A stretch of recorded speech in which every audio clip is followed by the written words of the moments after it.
अपनी वकालत की डिग्री प्राप्त कर बॉम्बे हाईकोर्ट में वकालत शुरू की। वकालत शुरू करने के साथ साथ ही सामाजिक कार्य में भी हिस्सा लेने लगे।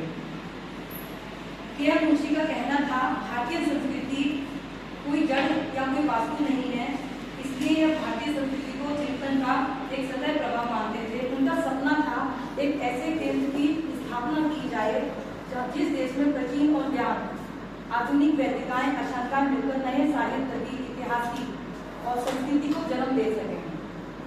इसे पूरा करने के लिए 7 नवंबर 1938 को भारतीय विद्या भवन की स्थापना की गई। आज विश्व भर में इनके 120 केंद्र हैं, जिनके 350 से अधिक शिक्षा के संस्थान जुड़े हुए हैं। के.एम. मुंशी कन्हैयालाल मणिलाल मुंशी जी, जो के.एम. मुंशी के नाम से लोकप्रिय थे, पेशे से वकील थे, लेकिन बाद में इन्होंने लेखक एवं राजनीति की ओर भी रुख किया। गुजराती साहित्य में इनका जाना माना नाम।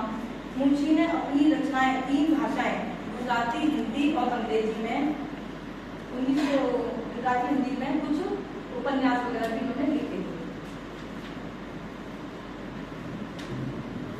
वही एक दौर था जब के.एम. मुंशी ने सामाजिक बुराइयों को समाप्त करने के लिए भार्गव नाम की एक पत्रिका का संपादन किया।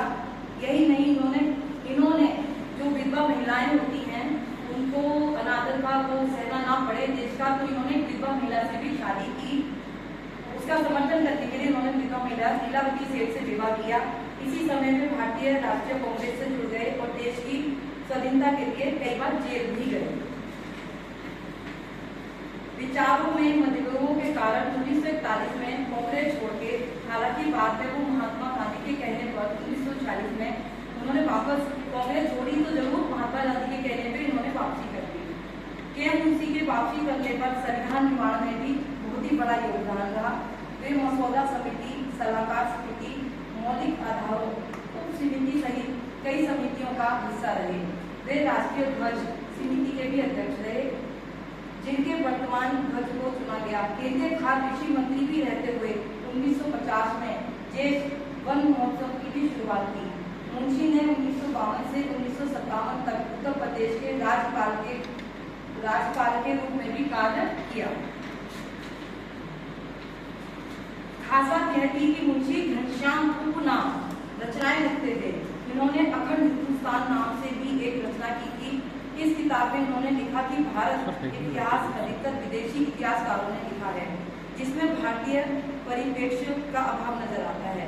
ये इतिहास भारतीय परिप्रेक्ष्य से नहीं बल्कि पूर्व ग्रहों से ग्रसित होकर पक्षपाती की तरह लिखा गया। गैरतलब है कि के.एम. मुंशी विभिन्न भाषाओं में 127 पुस्तकें लिखी। इनकी पहली पुस्तक मारी कमला 1912 में स्त्री मौत पत्रिका के नाम से प्रकाशित हुई, जो कि मैंने यहाँ पे मेंशन की हुई है। के.एम. मुंशी के बारे में एक बात जो बहुत ज्यादा अधिक नहीं होती, इन्होंने इतना कुछ किया है कि कुछ एक शब्द भी इनके लिए बहुत ज्यादा नहीं होता, जितना कहा जाए उतना कम है। वह सोमनाथ मंदिर जन्मोद्वार कारवाना सोमनाथ मंदिर के के.एम. मुंशी हिंदुओं के पूजा स्थल एक प्राचीन स्मारक के रूप में नहीं देखते थे, बल्कि उनका कहना था सोमनाथ मंदिर भारत के प्राचीन इतिहास का एक प्रतीक है, इसलिए उसका पुनर्निर्माण होना बहुत आवश्यक है। इस मांग का कांग्रेस में कुछ लोगों ने समर्थन किया, कुछ लोगों ने विरोध किया। विरोध करने वालों लोगों में जवाहरलाल नेहरू भी प्रमुख नेता थे। महात्मा गांधी का कहना था कि मंदिर में लगने वाला पैसा सरकारी खजाने से नहीं बल्कि आम जनता से इकट्ठा करना चाहिए। पुनर्निर्माण करने की बात पर जब आम सहमति बनी तो इसकी जिम्मेदारी के.एम. मुंशी को सौंपी गई। बहुत लोग नहीं जानते होंगे प्रेमचंद मुंशी, जो मुंशी के नाम से कन्हैयालाल मणिलाल मुंशी हैं।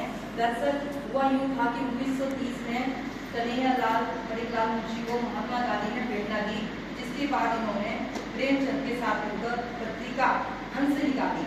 इस पत्रिका का संपादन दोनों ने मिलकर किया था। कन्हैयालाल मणिलाल मुंशी प्रेमचंद के साथ साथ बड़े थे, उन्होंने अपनी वरिष्ठता को ध्यान में रखते हुए तय किया था कि पत्रिका के संपादन में उनका नाम प्रेमचंद से पहले आए, जिसके चलते हंस के कमर पर संस्थापक के रूप में मुंशी प्रेमचंद का नाम प्रिंट होकर जाने लगा। इसकी वजह से लोगों को बड़ी गलतफहमी हुई कि प्रेमचंद मुंशी ही मुंशी प्रेमचंद हैं।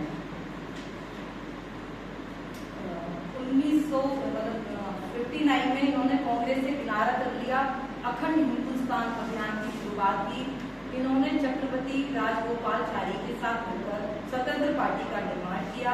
यह पार्टी दक्षिणपंथी विचारधारा को मानती थी। बाद में मुंशी जनसंघ में शामिल हो गए। 1964 में वे विश्व हिंदू परिषद की बैठक के अध्यक्ष रहे। उन्होंने अलग पाकिस्तान का विरोध किया। आखिरकार भारतीय संस्कृति, साहित्य, राजनीति में अमूल्य योगदान के बाद 8 फरवरी 1971 को के मुंशी का निधन हो।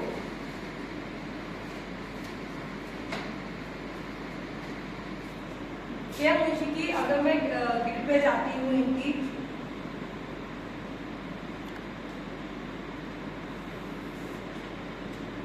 अगर एक्शन लाइन देखी जाती है इनकी, एक्शन लाइन से मैं शुरुआत करती हूँ। तो एक्शन लाइन में इमोशनली एंड हार्टफुली बहुत ज्यादा ये स्ट्रॉन्ग थे, जिस वजह से चीजों को ये बहुत ज्यादा स्टॉपी कर पाते थे।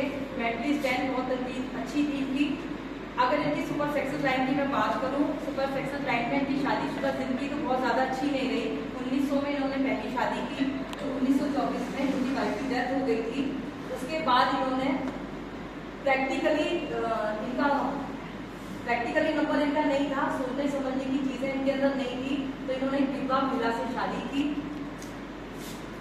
सरकार से इनको बहुत ज्यादा लाभ नहीं मिल पाया मेरिटल लाइन ना होने की वजह से, लेकिन इन्होंने कुछ ऐसा इंडिविजुअल पावर बहुत हाईएस्ट होने की वजह से और डबल 8 ग्रिड में होने की वजह से इनकी विल पावर इतनी ज्यादा हाई स्ट्रॉन्ग चलती थी कि ये जो अपना कुछ सोचते थे, इन्होंने ये